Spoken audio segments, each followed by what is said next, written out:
The highly anticipated matchup between Georgia and Clemson, two programs that have combined to win 4 of the last 8 college football national championships, is now less than 1 week away. We've been previewing this game, breaking it down all offseason long, but now that it's game week, it's time to take it to another level with full film session breakdowns of both the Clemson offense and the Clemson defense to give you the most in-depth look at this matchup between the Dogs and the Tigers that you're going to find anywhere. Up first, today we've got the Clemson offense, so let's get after it.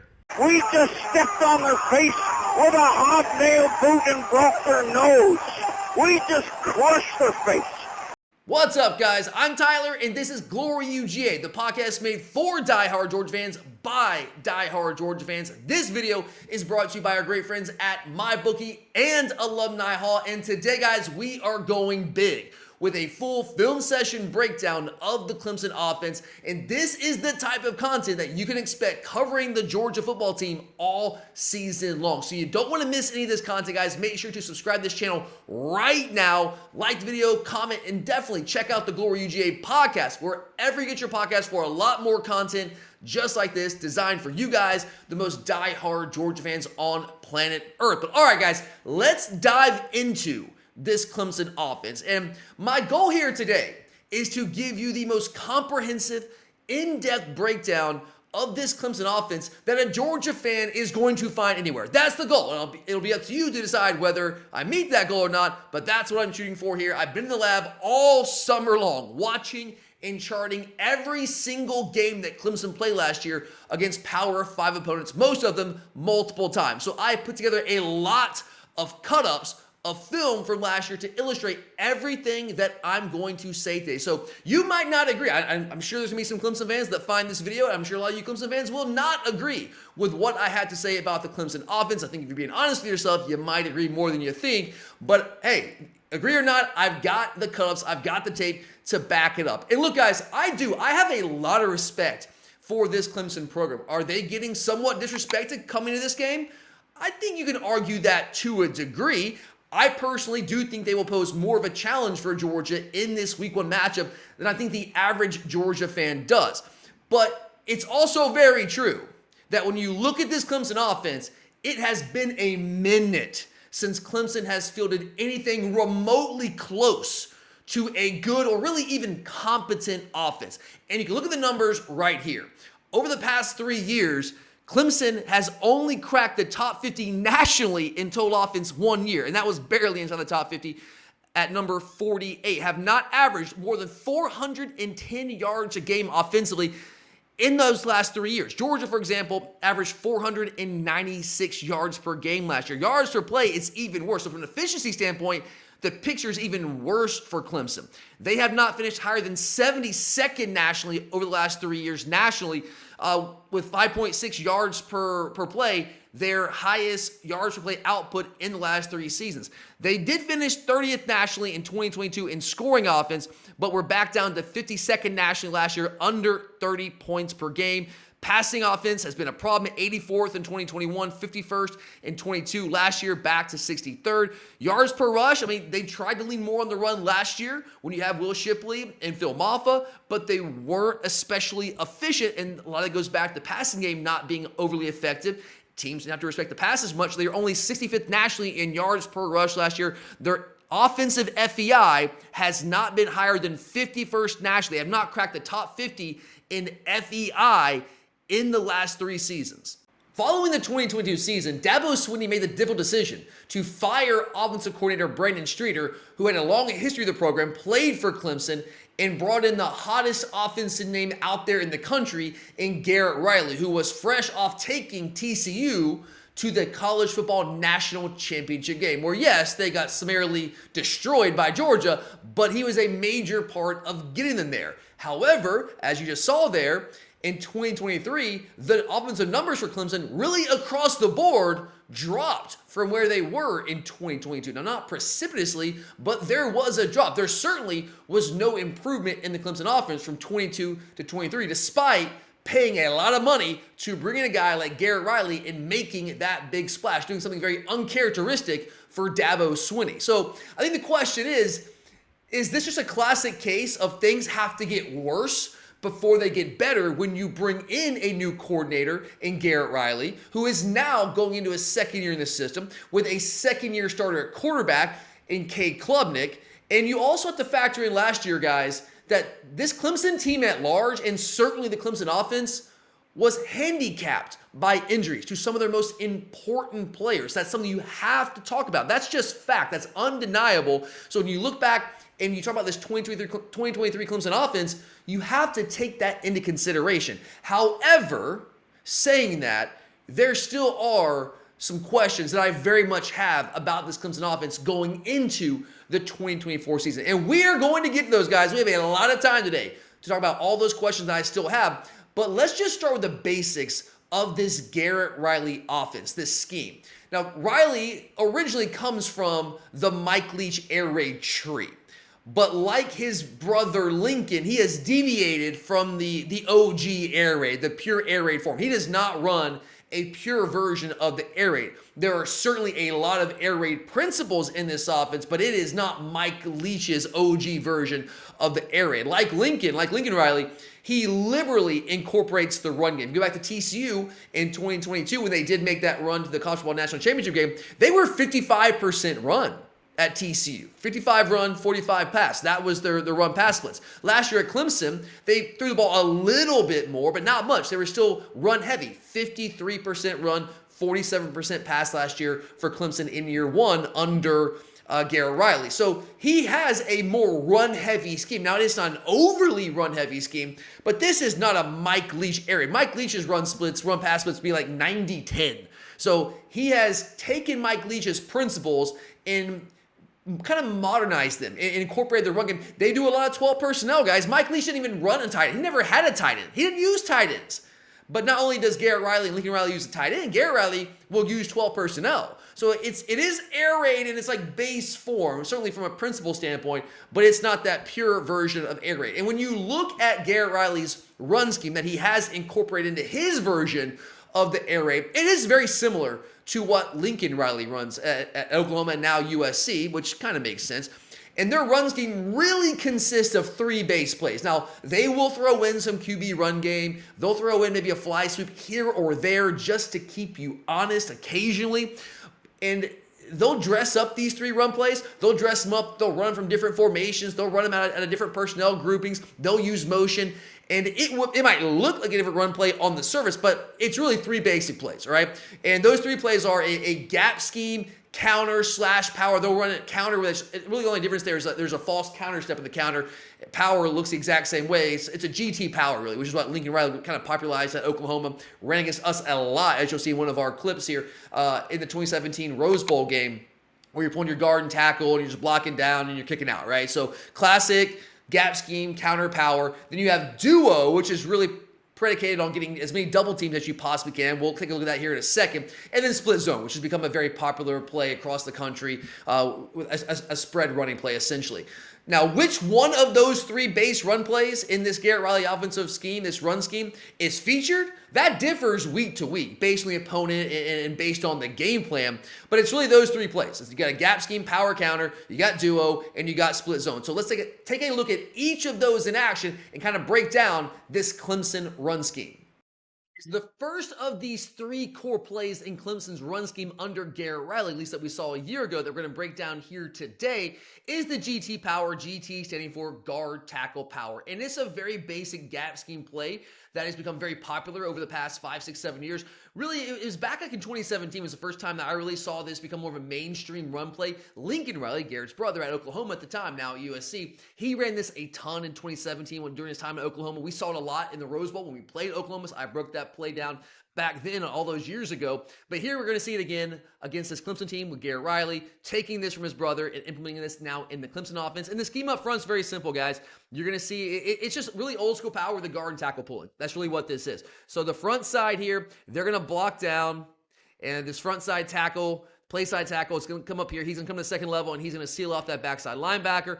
And they're going to leave the defensive end here unblocked. So let's clear that up a little bit. This dude is going to be unblocked initially, right?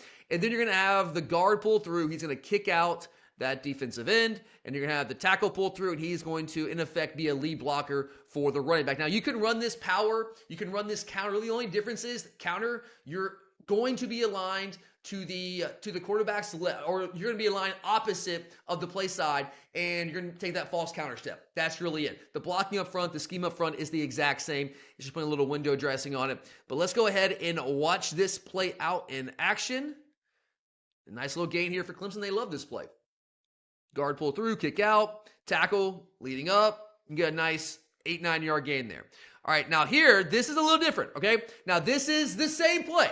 But one thing that Garrett Riley does very well, he does very well at TCU. I know he did it very well at TCU because I broke them down when we played them for the national championship game in that 2022 season.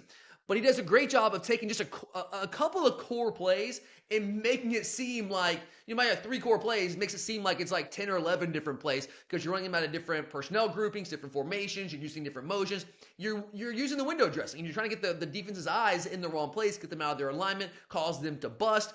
And by and large, it's effective. But if you know what you're looking for, you shouldn't have too many issues here. Now, one thing that I did notice through my film study of this Clemson offense a year ago, now, you can't say it's 100%, but more often than not, I would say the vast majority of the time, you see them aligned in this formation here. We got the H-back and the running back line on the same side, and then you have this receiver, the slot receiver, coming in motion towards the H-back. If they run the football, the vast majority of the time, they are running this gap scheme power, whether it's power or counter, they're running it back to the opposite side.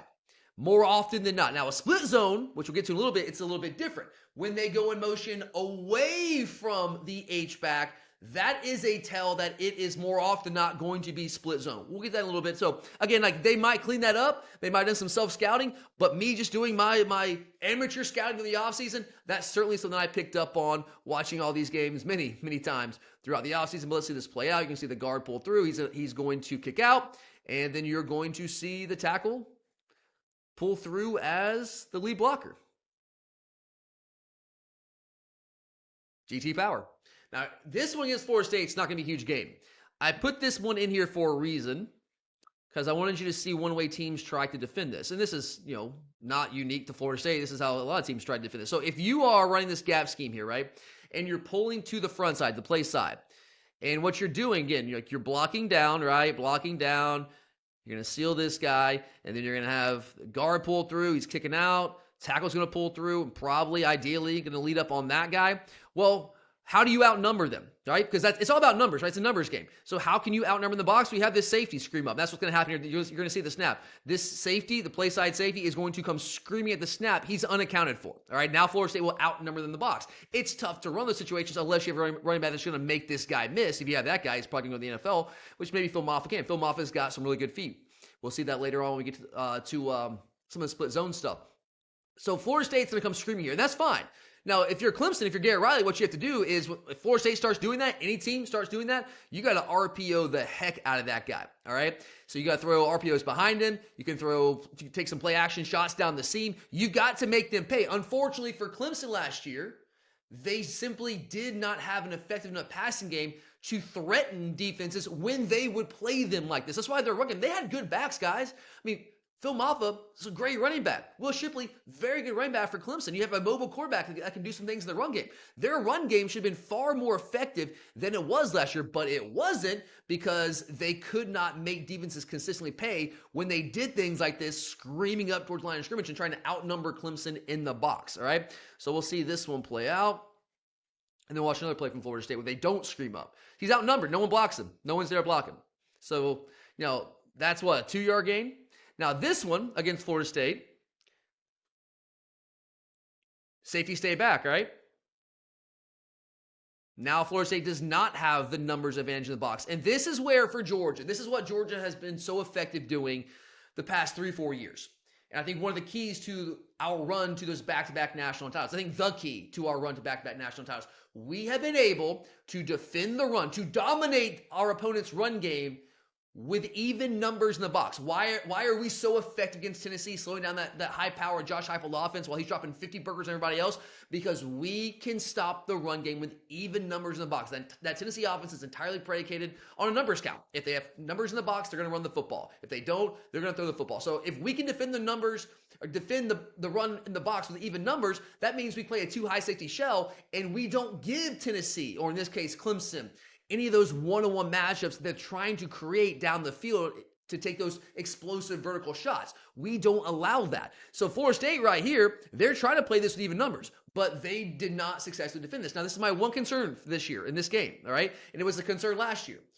Are we still good enough up front to be able to contain the run game with even numbers in the box? If the answer is yes against Clemson, we win this game very comfortably. If it's no, and they have some success running the football, and we have to start bringing safeties into the box like Florida State did, well, all of a sudden now it becomes a little bit more concerning. Now, I still need to see it from Cade Klubnik. Does he have the ability to make us pay this year now as a second-year starter in a way that he didn't really last year?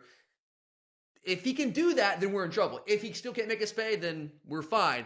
But it's going to be important, guys. And I am concerned with all the injuries that we have up front. I love Nas Stackhouse. I love Christian Miller. I'm glad that Warren Brinson's getting back healthy. And we should be solid there with our top four. But Xavier McLeod doesn't look like he's going to play. We know Jordan Hall is out. So our depth is hurting right now on the interior of our defensive line. I love our linebackers, but interior defensive line can be problematic at times. I like our top end guys, but if we have to get deeper in the depth chart to get those guys to blow, we're probably playing true freshmen, and that is the big concern. But you're going to see right here, against even numbers, Florida State gets gashed. The same play, right? And look, Phil Maffa, we're going to talk about this a little bit later. Love the guy. I think he's a really, really good running back. Look at the vision there and the patience to let this play set up. He does this so well. Let them get up front, and then, boom, turn it on. Now, here's the thing with Phil Maffa.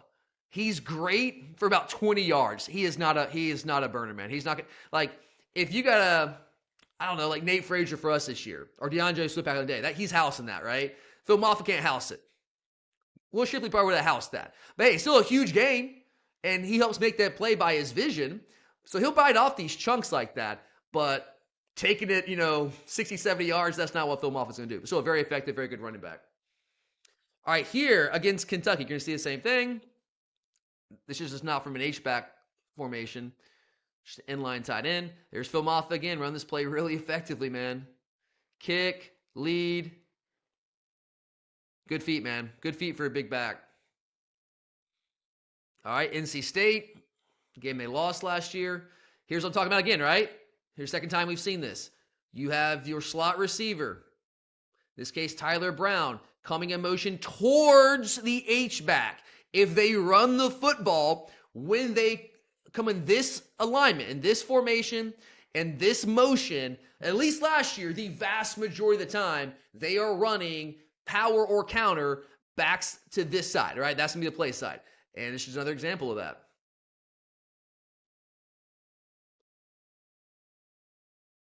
Kick, pull. There's Phil Maffa just pounding. Big back, dude. Big, powerful back. And I put this play in here to show you guys what I was talking about earlier.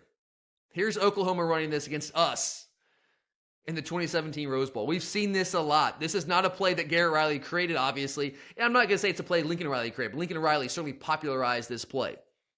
They had a good amount of success running this against us back in 2017. Now, we've done a much better job adjusting this in recent years. But you see the same thing, right? Guard, tackle, pulling, kick, lead. Running back with good patience, good vision. Busted for 20 yards. All right, now so you see the same blocking scheme. This is counter, right? So they got the false counter step. There's Phil Maffa just running this play really well again. But he doesn't have that burst, right? Great vision to see where that hole opens up. But man, look at all that room. Look at all that room. Really strong running back. But dude, how do you not take the distance, man? He just doesn't have that extra gear.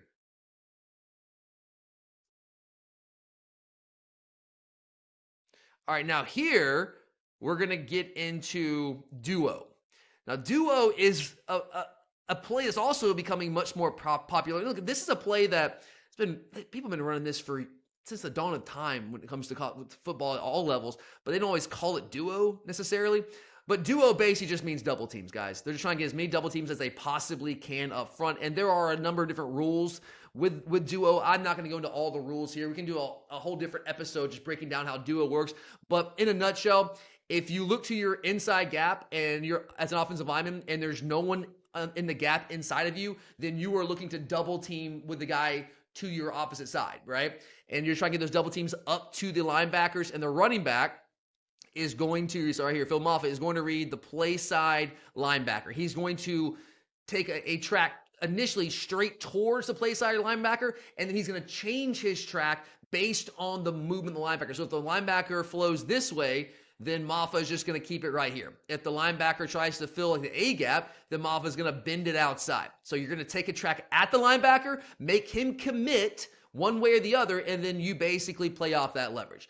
And it's a really effective play. If you have big maulers up front, we run a lot of duo, guys. If you have big maulers up front, you want to get as many double teams as possible. You can just blow teams off the ball. And this is another of those 3 core run plays that Clemson ran a lot last year. I don't think they ran it as much as they ran the GT power, GT counter stuff, but they also ran this play a lot. So you're going to see them get a ton of double teams here up front.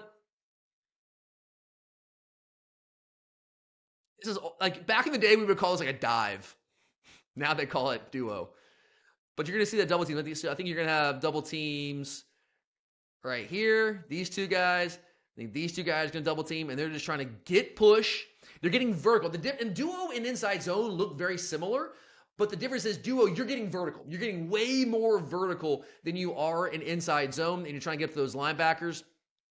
Somebody's going to break off the double team and eventually get to the linebacker when you get to that second level. But, you're just trying to physically dominate your opponent.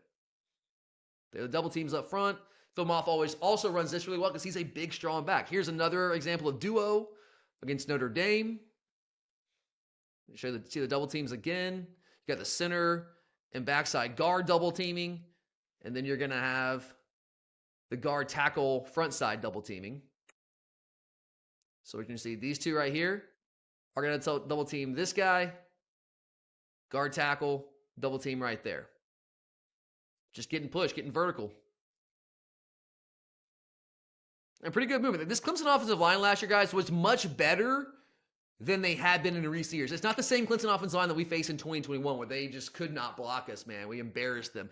They're still not elite, but they're better than they were. You can see again one more time, double teams there. All right, next up here, let's get to split zone. And right off the bat, it's exactly what I was telling you guys about. All right, first off, let's just make sure everyone understands what split zone is. I think most of us do, but just in case you don't, split zone is similar-ish to inside zone. So the offensive line they're all going to block zone this way, right? They're going to take zone blocking steps this way. You're kind of trying to wash the defense down opposite direction, right? In this case, though, you're going to have the backside defense, or this defensive end right here. He's going to be unblocked, and you're going to have the H-back who's going to come across the line of scrimmage, and he is going to kick out that defensive end, especially if the defensive end gets up the field. It's an easy kick out, and the running back should be able to find that gap right there and have a pretty nice hole to run through. And they run split zone a ton. But this is what I was talking about. No, let's go back. Remember how I told you guys, if the slot receiver comes in motion towards the tight end, more often than not, they're running guard tackle power, GT power, or counter. However, in this situation where the H-back and the slot receiver are initially aligned to the same side, and this slot receiver goes in motion away from the tight end, the vast majority of the time, they are running split zone, as you're going to see right here. Just a little tell I picked up throughout that offseason film study. You're going to see the same thing here against Notre Dame. In motion away from tight end, split zone. Away from tight end, split zone.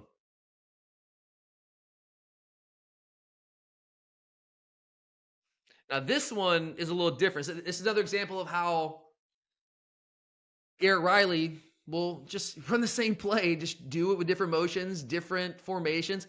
And this, so there's no H-back initially lined up here. The first couple plays we saw H-backs, right? There's no H-back here. There's no H-back. But you have a tight end right here who was lined up initially in the slot. He's coming in motion at the snap. And he is, even though he wasn't lined up as an H-back initially right here, because this is where he'd be lined up. He was an H-back, right? He was initially lined up right here.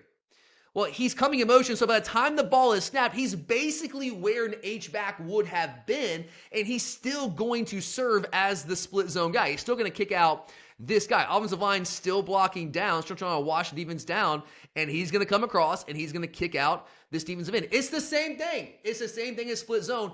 The presentation is just different, and this is one thing Garrett Riley does really well. Again, it's 3 or 4 base run plays, but it looks like a lot more because they do it from different formations, different motions, and you got to give the guy credit. He did that really well at TCU, and he's done it really well at Clemson. Same thing, man. Same thing. All right, against Notre Dame, here's the same thing. All right, so once again, no H-back initially. Tight end comes in motion from the slot. He's still serving as an H-back, even though he was not initially aligned as an H-back. All right, now let's get into some of the quarterback run game. So we've gone through the 3 base plays, core running plays in this Clemson run scheme with the GT power, with duo and split zone. Those are the 3 base plays. Now, it's not it. They will throw in some QB run stuff because Cade Klubnik is an athletic quarterback, guys. Now, I wouldn't say he's a dynamic athlete. He's not Jalen Milroe level athletic, but he's more than capable of keeping defenses honest and hurting defenses with his legs if you do not account for him in the run game. And they do it in a couple different ways. So they'll just run some basic zone read stuff here where they're going to leave backside defensive end unblocked. He's going to read him. If he crashes on the running back, Klubnik will pull. If he stays out wide to take the quarterback, then Klubnik's going to hand off, right? Very, very basic. You've seen this for 20 years now in college football. So he's going to read. He reads. That's a pull read. 100% a pull read. Now, the issue for Clemson here, now he actually, again, this is a great play by him. It's a good athlete. But Miami had this played really well. So what they did is kind of a scrape exchange here. So what is a scrape exchange? Typically you see a scrape exchange with the defensive end and linebackers. So traditionally, like back in the day when I played football, it was the linebacker that had the dive, right? And the defensive end had the quarterback. Well, zone read made that complicated, right? Because now the quarterback is just reading off that defensive end, and it's tough for the defense to be right. So how did defenses counteract that? Well, one of the original ways they decided to counteract this is they would basically just exchange roles. The defensive end would crash, right, and take the dive, which is traditionally what the running back, the linebacker would do. So now the quarterback reads that. He's like, oh, I got 2 guys in the dive. I got to pull this, and I'm going to have all this room. Well, he doesn't know they've exchanged roles. So now the linebacker isn't a player over the top, and he's got the quarterback who'll be sitting right there when the quarterback pulls it. Now, offenses have gotten smart to that. And what have they done to counteract that? Well, RPO, right? RPO, because now if the quarterback or if the linebacker comes over the top, well, you might have a slot receiver coming right here, running a quick little slant, and now there's no one there, and the quarterback just throws the ball right there. RPOs have kind of leveled the playing field once again. Well, defenses, here's the give and take. What are defenses doing now? They're still running scrape exchange, but instead with a linebacker, they're running scrape exchange right here with the defensive tackle. So the end's going to crash on the running back. That's a pull read for Klubnik. He makes the right read. But what Miami has done, give them credit. This is great defensive scheming here. They are going to now basically just arc the defensive end here, or that defensive tackle. They're going to arc him outside, and now he's going to be sitting there for the quarterback. Now, the problem is the quarterback's just way more athletic than the defensive tackle, and he just makes him look stupid. But the scheme is sound, but good play by Klubnik there. All right, now this one is going to be another zone read. RPO is going to be attached here. So he had the option, Klubnik had the option here to throw, you'll see it right here. Let me run this.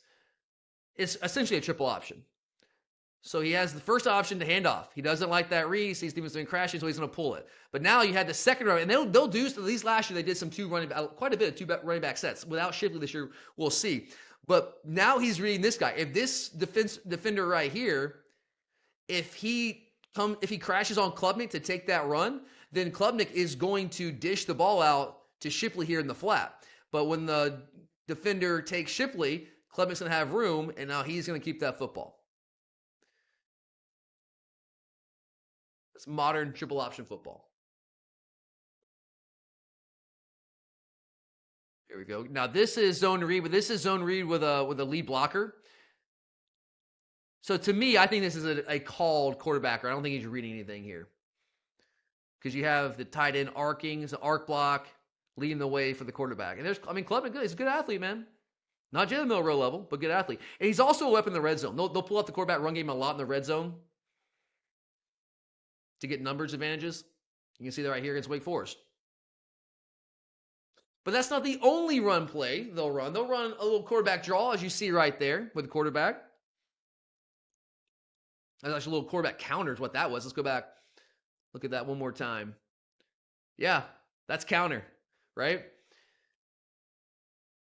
Because you're going to see guard pull, kick, tackle it's going to pull and lead. Quarterback's just in effect acting as a running back. And the running back's now an extra blocker. Just another way to get numbers edge in the box. Now this one is going to be true bona fide QB draw. But good athlete at quarterback. So that's the Clemson run scheme. Now from a personnel standpoint, it's 100% going to be the Phil Maffa show at running back for Clemson this year. I have zero questions about that. He's a Georgia kid, a Grayson product, powerhouse Grayson High School here in the state of Georgia, Gwinnett County, not too far from where I grew up. And he's a big back guy, 6'1", 230. If you're looking for a comp for you Georgia fans out there, he's very Rod Robinson-esque in terms of just his physical build, also his running style. He's a physical runner. He runs through contact, has great contact balance. Now, he's not a burner. Big dude. He's got good enough speed, but he's not a guy that's going to house one for 60 plus. Now, he can bite off a 20, 30-yard chunk. He can do that. There's plenty of examples of him doing that last year. But 60 plus, chances are someone's going to catch him. He's just not that type of home run speed back. But he's got really, really good feet. He's very agile for a guy that size. Also has really good feel, just really good feel for the position, really patient, strong vision for a running back. I have no questions about him. He's an awesome running back. He's going to be very, very good for Clemson this year. He is going to be their bell cow. Zero questions there. The question for Clemson at the running back position is more about the depth behind Maffa. What is the quality of that depth in that running back room? Because there's no more Will Shipley, guys. Will Shipley was their feature back really since his freshman year, and now he's gone off the NFL. He thought about coming back for another year, but he decided to go off the NFL. A part of that was Phil Maffa. Phil Maffa really started to emerge as last season wore on. Part of that is because Will Shipley dealt with a lot of injuries last year. It was the NC State game, I believe. He was going in for a touchdown right there on the goal line and kind of got crunched in, and his neck got bent and kind of went into the ground. Missed a couple games there. I think it was a concussion. It came back against Kentucky, played in that game in the bowl game, and then got hurt in that game on a return, a nice return down the sideline. So he's dealt with a lot of injuries, and give Maffa credit. He took advantage of the opportunities, and as the season went on, he got better and better and better and became much more of a featured part of what Clemson was doing, and that momentum will carry over to this year, guy. He is going to be the feature guy. But if you look at the depth behind him, according to my calculations, now someone can correct me if I'm wrong here, but based on what I could find, no other running back on that roster, on the depth chart, has more than 14 career carries. Now, that's not to say one of those guys can't step up and emerge. Georgia might be counting a guy like Nate Frazier or using Nate Frazier a lot early in the year, and that guy has 0 career carries because he is a true freshman. Will Shipley back in 2021. He started against us. He played a lot against us. You guys remember that game to open the 2021 season. He got a lot of carries as a true freshman. So it's not to say that somebody can't step up and be a good option behind Phil Maffa, but they don't have that strength, that 1-2 punch at the top like they did last year with Will Shipley and Phil Maffa. So my question there is, all right, Phil Maffa's great, but how much of a load can that guy take? Are you going to wear him down? Like, who's going to, and if you want to give him a breather, how much of a drop-off is there when you bring somebody else in? Those are questions that Clemson's going to have to answer this year. Because if they have a chance to win this game against Georgia, it's probably going to be a close game in the fourth quarter that they try to win late, right? So they're going to need Phil Maffa to be fresh and strong and ready to roll and do his thing in the fourth quarter. But if this guy is getting 25 or so carries through the first 3 quarters, so they don't have any quality depth they really trust behind him, he might not be in position to be the guy they need him to be late in the game. I think that's a question they have to answer. Again, maybe they have the answer. They just don't have the proven commodities there behind Phil Maffa. But Maffa's great, and he will be their guy this year. So that's the Clemson run game. Now let's move things over to the Clemson pass game, all right? Their pass game last year, guys, was extremely conservative. They threw the ball 47% of the time, but when they threw it, man, especially as the season progressed, it just seemed like they weren't even trying to push the ball down the field. And if there are some Clemson fans watching this, if you found this video, look, be honest with yourselves. You know I'm right. Right? You watch the games. You were watching them all last year. I spent the offseason going back watching them. Late in the year, they really were not trying to push the ball down the field vertically, and they were really heavy on the short and intermediate range. Emphasis on the short game. Heavy screen game last year, guys. And that's part of the air raid. That's a Mike Leach thing. Mike Leach is one of the guys who really brought the spread screen game into popularity. And certainly other coaches from his tree and outside of his tree have taken that and expounded upon it. But Garrett Riley was heavy with the screen game last year. That was to receivers. That was to running backs. Will Shipley was a major part of what they did in the screen game. In terms of other pass concepts, a lot of slant curl concepts, or slant flat concepts, I should say. A lot of curl flat concepts, basic short game stuff, guys. A lot of that was in their passing scheme last year. Exceedingly few vertical shots. They just didn't take them. And if you don't believe me, if you want to challenge me on that, I got the numbers here, guys. Clemson last year was 109th nationally in pass plays of 20 or more yards. 118th nationally in passing plays of 30 or more yards. 119th nationally in passing plays of 40 or more yards. They only had 30 passing plays, only 30 of 20 or more yards last year. For comparison's sake, Georgia had 65, more than double the number of 20-plus yard passing plays that Clemson had last year. 30-plus yard passing plays, Clemson had 12. What did Georgia have? 29. Again, more than double. 40-plus yard pass plays, Clemson had 4. Georgia had 16. 4 times as many pass plays of 40 or more yards. So there was just no explosiveness in this Clemson pass game. So let's go back to the tape here and take a look at this Clemson pass game. I got a lot of cut-ups here for you guys. We're going to start with their screen game, their short game, and then we'll take a look at, okay, when they did try to push it vertically, who were they going to, and what did those vertical concepts look like? So let's go to the tape. All right, guys, I've loaded you up with a ton of clips from the Clemson pass game because I want you to see that I'm not talking about just isolated cases here of Clemson throwing some screens or going to the short game.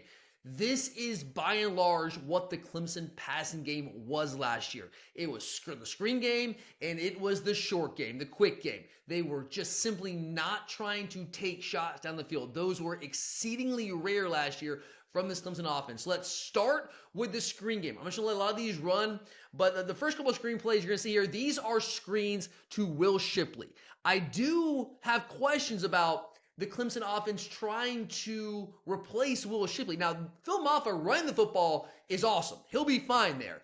But Phil Maffa is also not the same type of receiver that Will Shipley was. So do they have a running back that can give them what Shipley did out of the backfield? Because that was actually a pretty decent-sized part of the Clemson passing game last year, as you'll see here in these clips. So let's let this thing roll. And they got to him in a variety of ways, guys. So there you've got trips to the field, and they're all just lead blocking for Shipley. Here's kind of a delayed screen. You're going to pull the tackle out there. Kind of creative way to get the football in his hands. Creative screen. And this one, Shipley's going to be lined up out there wide pre-snap. You're going to throw him the football. Got 2 lead blockers. Let Shipley go to work. Similar concept. He just goes in motion. That's another example of like how this is very similar. There's not much separation between what you're going to see from Clemson in this play with Shipley already aligned out wide with 2 lead blockers. Boom, boom, right? And then this next play where he's coming in motion and the formations are different, but it's the same concept, right? You have 2 lead blockers. By the time Shipley gets the ball, he's aligned out wide, right? It's just another example of Garrett Riley doing a really good job of just dressing up plays, a few base plays that he makes it seem like there's far more to prepare for than there actually is. Just that window dressing. Now, this one is actually not a screen per se, but it's another example of them trying to get the ball in Shipley's hands and doing it effectively. Just a running back angle route. But Shipley was a major weapon for them in the pass game out of the backfield. And I just don't know who that guy is going to be for them this year. We'll see. But he was not the only guy they would try to get the ball to in the screen game. Tyler Brown's another player. If there was a receiver they try to get the ball to in the screen game more than any of the other receivers, it was Tyler Brown. He hasn't really been much of a vertical threat in his career. Not to say he can't do it. You just haven't seen it from him. Brown has been a guy they want to get the ball to in the short to intermediate range screen game and let him go to work. He's elusive in space. Here he is against Kentucky, going to make this guy miss. That's what Tyler Brown does really, really effectively. Here he is against FSU. Give him space, make a guy miss, man. Get you 9 yards there. Here's one more. Same exact play. And guys, that's another thing too. This Clemson offense, they will not shy away from running the same play over and over and over again. If it's working, they will run it. Because again, they don't have that many. They just make it look like they do. All right, now this, look at that pressure. This is the play they also love to run. Now, this looks like mesh. It's not mesh. This is a screen. This is a screen, guys. So mesh, like what is mesh, right? So this is a play that comes from the air raid. Mike Leach, that he is the creator of mesh. And so what you're going to have is you're going to have two receivers that are going to cross. You see this all the time, right? You might call these crossing routes. Yes, they're crossing routes, but the concept is called mesh. And the idea is that they're going to cross right here, and they create the natural picks, right? And one of these guys should be open. However, they've put their own little twist on this at Clemson. Garrett Riley's put his own twist on this. Watch this, guys. This is not mesh. It looks like mesh, but this ball is going to be thrown behind the line of scrimmage. This receiver is going to start coming he's going to start coming towards the field, but then he's going to bend it back, and when he catches it, he's going to be behind the line of scrimmage. And this receiver right here, this is going to be the tight end, he is straight up setting a pick. He's not trying to run him out. He's setting a pick, and it's legal because the ball is thrown behind the line of scrimmage. And they did this a ton last year. I got quite a few clips of it to demonstrate that for you. Watch him. Stellato, number 10, he's going to catch the ball. He's going to right there behind the line of scrimmage, right? You might be screaming, that's a pick, it's a pick. Offensive pass interference. No, it's not. He's behind the line of scrimmage. And I had to rewind a couple times too myself. I was like, that's offensive pass interference. No, it's not. There it is again. Brittingstool, the tight end, straight up just blocking. But ball's still behind the line of scrimmage. NC State, they threw this a ton against NC State. Because NC State, they pressure a lot, as you're seeing here. And they thought this was a way to attack that pressure. And they got him a couple times with it. Not enough to win the game. They got him a couple times with it. So they love that mesh. There it is again. You can see Brittingstool is just going to block. This is against North Carolina. So watch Brittingstool right here, the tight end. Awesome tight end, by the way. We'll talk about him in a minute here. He is just going to go block. He's blocking. He's not running around. He's just blocking for a screen. But they put this on tape so much, North Carolina's like, yep, seen that before. Now this one, I think, is actually mesh. So they do have it in their playbook. They just don't run it a ton. They run that little mesh-looking screen. So here you can see these two receivers, they are going to cross paths. But then you have Brittingstool hooking up right behind them. So that's a classic mesh concept when you get into a zone. So you're going to see these guys are crossing right here, right? Trying to create those natural picks. But then Brittingstool, they're in a zone, right? So Brittingstool has run the hook route right there between them. All the attention's paid to these two guys crossing each other, and you got that guy sitting the sticks right there for a nice gain. So they will run actual mesh. They just don't run it as much as they do the screen-looking play. Now let's get into a couple of other concepts. This is about as simple as it gets. This is what I'm talking about, guys. This Clemson offense passing game last year, it was so rudimentary, it was almost comical, man. They just had no faith in Clemson. That's my read in it. This is a simple curl flat concept, guys. I did this over and over last year. Curl flat, curl flat.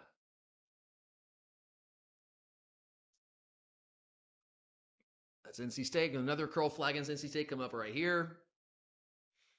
Doing it a little bit differently, coming in motion. Well, I mean, it's curl flat. Now, this right here, this was, somebody screwed up. They had two guys running a curl in the same spot. This is not supposed to happen. No. Somebody screwed up there. I don't know who, but somebody screwed up there. But you have your flat receiver. One of these guys is supposed to be your curl guy. And you see, this is Peyton Wilson eyeing the flat. So he's going to throw the curl But I think Brenningstool had this wrong. I could be wrong, but that's my guess there because he's not throwing a Brenningstool. All right, and this is a stick. Another quick game concept. Now, the next set of plays here, these are going to be slant plays. The first couple concepts here, I think the first 3 plays I got here, this is what we call dragon. So we just saw curl flat. Dragon is slant flat, right? So you're going to have a slant route, and you're going to have a flat receiver. So you'll see it right here. So you're going to have a slant route, boom, flat receiver. And what you're trying to do is clear out this linebacker, right? So if he is taking the running back, you got one-on-one out here. So hopefully your receiver can win at the snap. He can get inside leverage, and now there's no linebacker to take away that slant. So that's a classic quick game concept, and Clemson ran a lot. Now I will give Cade Klubnik credit here. I'm gonna have some not as nice things to say about him in a little bit. He throws the slant exceptionally well. That's his best route. He throws it very, very well. But again, you can see this clearing out space. Watch the linebacker here. Clearing out space, that window is there. It's a really, Klubnik's better with timing routes. And this is very much a timing route. Here's one more against NC State.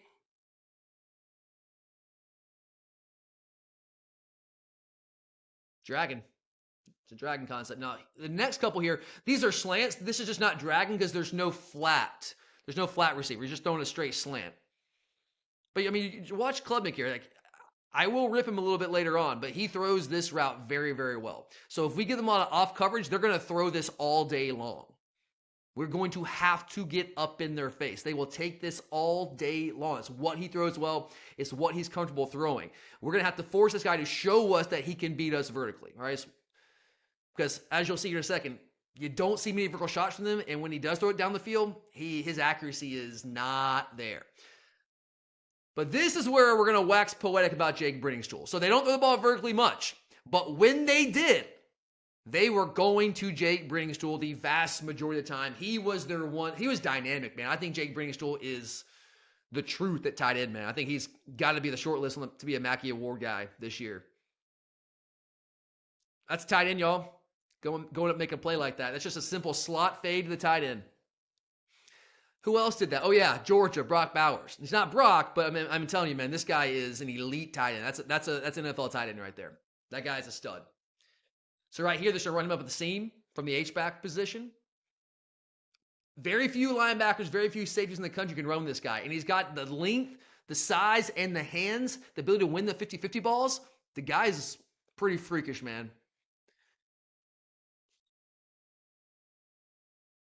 And here, this is also just another seam route, but this is an interesting way because they have him aligned out wide. So how are you going to run a seam route from out wide? Well, they have it. This is a pretty creative scheme by Riley. So they're going to make it look like he's running across here like a drag. But then when he gets to the seam, when he gets to the hashes, he's going to get vertical up the field. They ran this play quite a bit last year.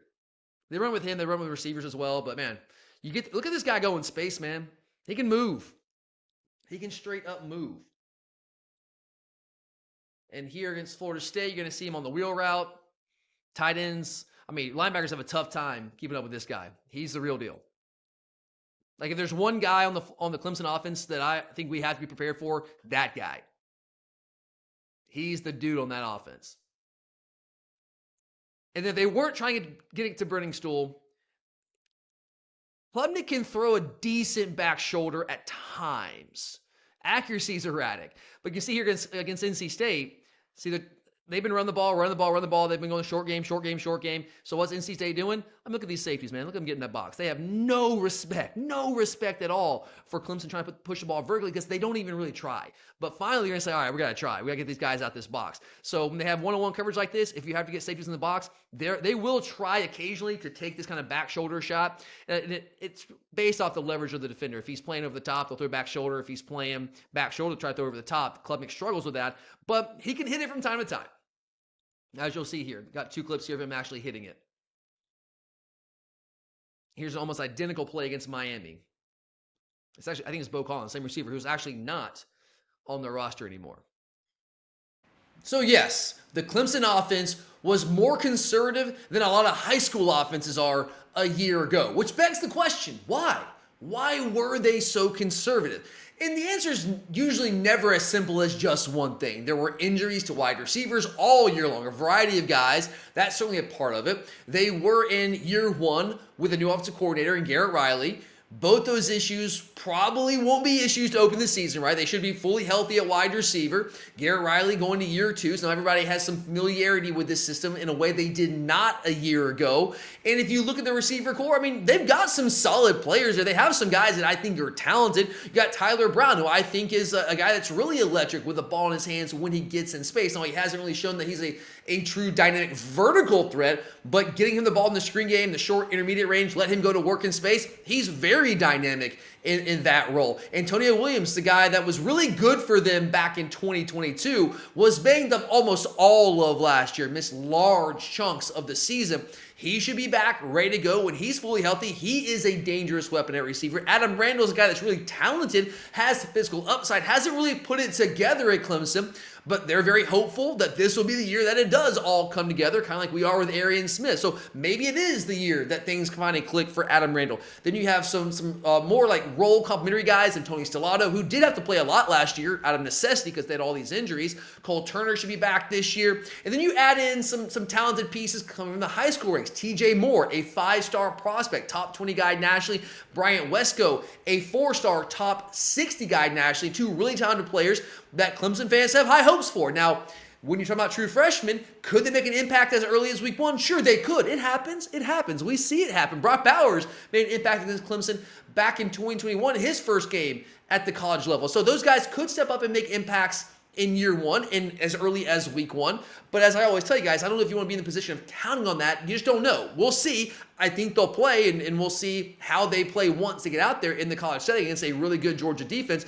But that certainly beefs up the talent level in that Clemson wide receiver room. So with all those guys healthy and adding two really talented pieces from the high school ranks, all of a sudden, that Clemson wide receiver room, which absolutely was a liability for them last year, while I would say still lacking proven elite playmakers at wide receiver, it's certainly a lot more potent than it was a year ago. And you kind of have to stand up and pay attention to that. And then if you throw Jake Brittingstool into the equation at tight end, who I believe is one of the best tight ends in the country, I would certainly have him on the short list to be one of the top candidates to win the Mackey Award this year. I think that highly of the guy. He is a new age tight end. I mean, he is that guy that is a hybrid mover tight end who is he's a major threat in the passing game. It can function well enough in the blocking game. He's not Brock Bowers, but he is a Brock Bowers type tight end where they can do a lot of things with him. They can move him around. They can line him up in the slot. They can line him out wide. They can put him in the H-back role. He can play inline. He can play all over the field for them. And when you saw when they wanted to create big plays in the passing game last year, they were going to Jake Brittingstool. That guy is awesome. So you throw him in there with those wide receivers. Now you have some pretty legit weapons in the passing game for Cade Klubnik to work with. So those areas do figure to be improved this year. But that still leaves us with one major issue for the Clemson passing game. And it just so happens to be the biggest issue for the Clemson passing game, which of course was their quarterback play. It just simply wasn't good enough last year, guys. It was, if I had to pinpoint one thing, you could say injuries, I know Clemson fans want to point to injuries, but if I had to really pinpoint one thing that held that Clemson offense back last year, sure, injury, sure, new offensive coordinator, but to me, more than anything, it was the quarterback play. Like, I have zero questions there. It was the quarterback play. Cade Klubnik, yes, he does return, and he's now a second-year starter. He was a former 5-star, highly touted guy. Let's go back, was it the 2022 season, heading into 2022? Remember, DJ Uiagalelei did not have a strong 2021 year. There were major questions about him in the Clemson offense coming out of 2021, and the Clemson fans are spending the offseason saying, even if he's not the guy, it's okay. We got Cade Klubnik behind him, and he's going to be the next guy. He's just waiting his turn. If DJU doesn't improve, we got Cade Klubnik, and we'll be fine. Well, DJU didn't improve, and Cade Klubnik got his opportunity, and Cade Klubnik wasn't really fine. He wasn't what they thought he would be, and he wasn't in 2023 when he was fully handed the reins of the Clemson offense. And Clemson fans can disagree with me, all right? I know I'm a Georgia guy telling you that your guy wasn't good last year, and you're going to take offense to that, but let's be real. When you were watching him last year, if you're a Clemson fan, did you think that guy was good? He wasn't, man. He was a massive liability. At this point in his career, he has not lived up to that 5-star billing. He's a former #1 quarterback in the country, according to some of the recruiting services out there. And he just simply has not looked that part. He has not been that guy. Now, he was young, all right? Last year was his true sophomore year. That was his first full year as a starter. Absolutely. You have to consider that context.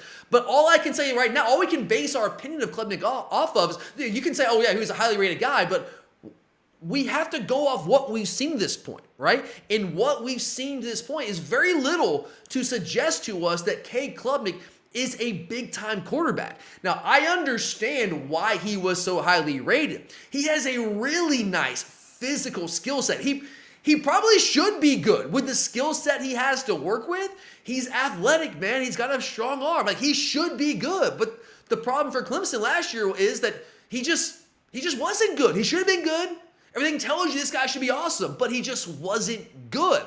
And when you try to answer why wasn't he good? Despite all the physical tools he has, despite the prep ranking, why wasn't he better than he was?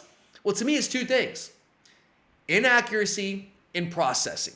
He struggled in both areas significantly last year, guys. So let's isolate those two issues, the inaccuracy and the processing. Let's isolate them. Let's go back to the tape and take a look at exactly what I'm talking about. Because I know some of you, especially your Clemson fans, finding this video, you don't want to believe me. But let's go to the tape and let's actually look at it. And let's start with the accuracy issues.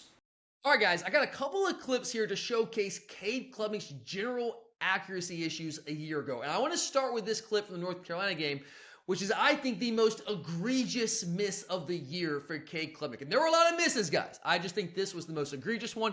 And this is early in the game. They're taking a shot early in the game, backed up deep in their own territory. This is not generally a spot where Clemson was taking a shot down the field last year, if they ever took one at all, because they just generally didn't really try to push the ball vertically down the field. And North Carolina has seen on tape Clemson just go run game, run game, run game, screen, screen, screen, short game, short game, short game. And so they're coming out not even remotely respecting the Clemson offense to try to beat them vertically. I mean, look at where the safety's playing. Look here, look at these guys. I mean, they're playing, within inside 10 yards of the line of scrimmage? That's not normal, guys. But against Clemson, it kind of was. Why would you play them any differently? So North Carolina is just straight up daring them to try to beat them vertically. And so Clemson says, all right, we're going to give it a shot. But it's to no avail because Klubnik just simply misses this guy badly. And this is going to be Tyler Brown. He's right here. He's going to run a seam route, and he's going to run a great route. He's going to have, 4 or 5 steps? You'll see it right here. And you simply can't miss this. You cannot miss this throw. Watch this. Son, no, you can't miss that throw. And watch it from the end zone angle here. This is even more egregious here. Oh, how can you miss it? You got to hit that. If they're going to beat Georgia, they're going to have to take shots like this, and he's going to have to hit them in a way that he just didn't last year. Man, that's tough. All right, next clip. This is also a North Carolina game. This is a play where it's like, are you just trying to throw the ball out of bounds? I don't think he's trying to throw the ball out of bounds, because why would he in this scenario? A little bit of pressure in his face, not a ton. And this ball, it's not even remotely close. Like, the receiver has no chance. Tyler Brown's like, throw his hands up like, what do you may do with that, man? Like, give the receiver a chance. So those first two are vertical routes, but hey, his misses were not exclusively vertical routes. Far from it. I mean, guys, this is a simple curl route. I mean, this is pitch and catch, man. Pitch and catch. You can't miss that. You can't miss that. Now you're 3rd and long. You had to have at least 3rd and 1 against Kentucky. Well, oh, this is another really bad one. About gets his receiver killed. Now, you shouldn't throw that ball there anyway, because you're leaving him out to dry. But if you're going to throw it there in that spot, at least give him a chance. Put the ball in a spot. Place the ball where he can at least try to protect himself. When you throw the ball 1.5 feet over his head, and he's got to extend and try to catch it, I mean, you're just leaving the guy out to dry. If I'm Stellato, we're having words in the locker room, man. We're having words on the sideline. Can't do that. Cannot. This is bad, man. That's what I'm talking about, guys. It's bad. All right, this one, another just a simple curl route against NC State. Now, he's on the move here. Give him that. But you can't miss a simple curl route that badly. This is another really bad miss against Wake Forest. So you have a crossing route to Tyler Brown. Guys, he might still be running. I mean, there's no one within 6, 7 yards of him. I mean, look at that space. And there's no pressure in his face. He's got a clean pocket. He's able to step into this football, deliver it uncontested, and you miss him that badly? And guys, I could have gone on and on and on with clips of Cade Klubnik being inaccurate a year ago in that Clemson offense. But in the interest of time, I cut it short there with those clips. Still, I think that's more than sufficient to establish that, yes, indeed, Cade Klubnik dealt with significant accuracy issues a year ago. And if you struggle that much with accuracy, it just stands to reason that your coaching staff is going to rein in your passing game at large, and that's exactly what happened a year ago with this Clemson offense. And look, it'd be one thing if it was just the accuracy issues that Cade Klubnik dealt with, but that's just not the case. Those accuracy issues were compounded by significant issues processing and making decisions back there at the quarterback position. So let's go to the tape one more time for evidence of that. All right, guys, let's take a look at some of these processing and decision-making issues that plagued Cade Klubnik a year ago in this Clemson offense. Now, one of the things that you will see through these clips, and also if you just go back and watch his games from a year ago on a game-by-game and really drive-by-drive basis, when he was pressured, he panicked. He kind of sort of lost his mind under pressure. Now, if he was able to escape the pocket when he was under pressure, he was really effective in those situations because he's a really good athlete. He can pick up first downs, pick up chunks of yards with his legs. But if he was in the pocket and unable to escape with pressure in his face or pressure from the edges, he had a really, really tough time. And you'll see that here with this first clip. So he is looking to throw an out route here to the field. But what you're going to see on this from this next angle, Kentucky's playing trap 2, or what we call palms coverage. So what's happening here in this scenario, this receiver or this DB, this corner right here, he's got flat responsibility. So at the snap, it looks like he's kind of bailing, but he's kind of baiting you. He's got responsibility for first to the flat. So this is trap 2, right? So he is going to break on this. Now, to the Klubnik's credit, he doesn't throw the ball, okay? Because that would have been a catastrophic, probably pick 6 right there. He sees that they're in trap 2, but it's too late. And at that point, he's going to have some pressure in the pocket, and he's just going to panic here. What he needs to do, he's going to have a little outlet right here to Moff with the running back, and he's just going to dump it off. Just dump it off, man. But no, he loses his mind, and he's just like, I'm just going to throw the ball away. And so it's, no harm, no foul. There's no sack here, but you could have at least a positive play. So watch again. He's just trying to get it out here. He sees the last second. Too late. Now just throw the Maffa. You don't need to throw that ball away like that. Now this one against Wake Forest, he's just not seeing the field. And this is one of the issues that he had last year. The guy just doesn't always see the field, man.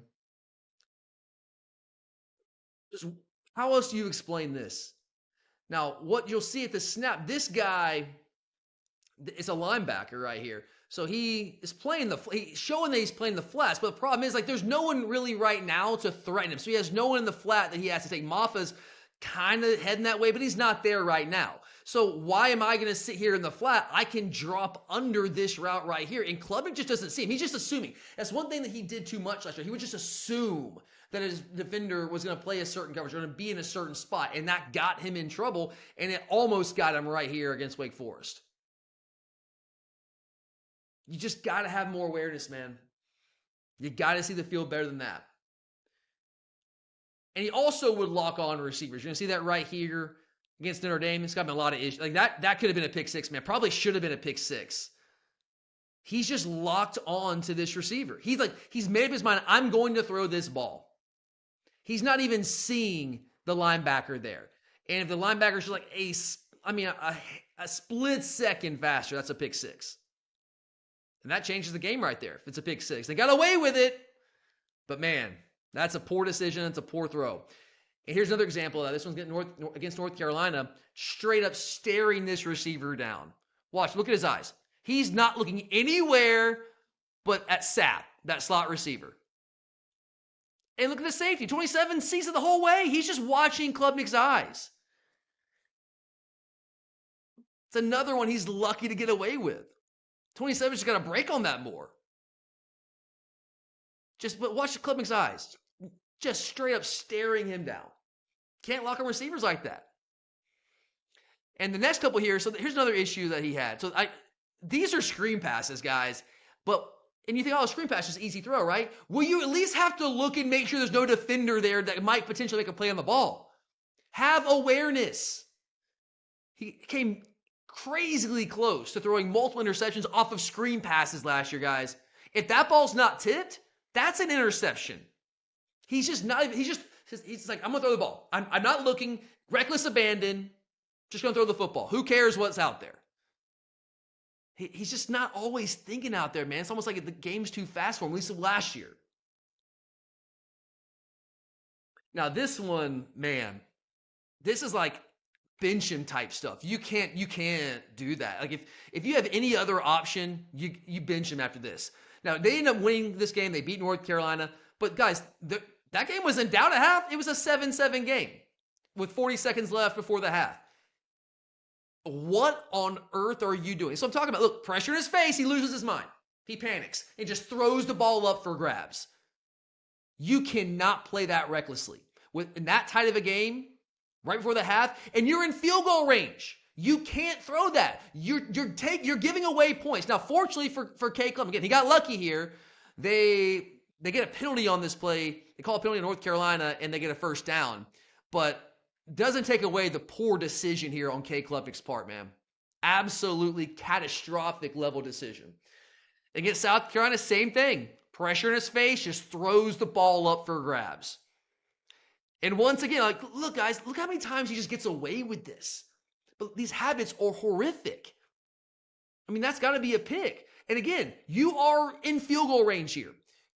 It's a 7-7 game, late in the first quarter, and you're potentially taking points off the board for your team because you get pressure in your face and you panic and you just throw the ball up for grabs.